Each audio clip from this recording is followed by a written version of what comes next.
নমস্কার বন্ধুরা, উর্মিলা কিচেন। আজ আপনাদের বানানো দেখাবো চিড়ে ভাজা। কিছুটা চিড়ে নিয়ে নিয়েছি,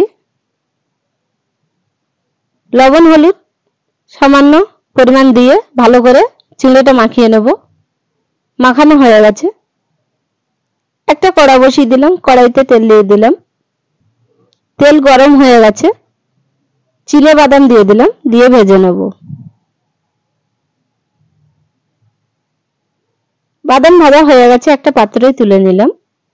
কাজু বাদাম কিশমিশ একসঙ্গে দিয়ে ভেজে নেব। বাদামগুলো ভাজা হয়ে গেছে, তুলে নিয়েছি। রসুন কুচি দিয়ে দিলাম, রসুনটা একটু ভেজে নেব। 3টে শুকনো লঙ্কা দিয়ে দিলাম, কারি পাতা দিয়ে দিলাম, দিয়ে আরেকটু নেড়ে দিলাম। চিড়েগুলো দিয়ে দিলাম, দিয়ে ভালো করে হালকা আঁচে চিড়েগুলো ভেজে নেব। চিড়েগুলো ভাজা হয়ে গেছে, একটা পাত্রে তুলে নিলাম। একটা পাত্রে পরিবেশন করলাম।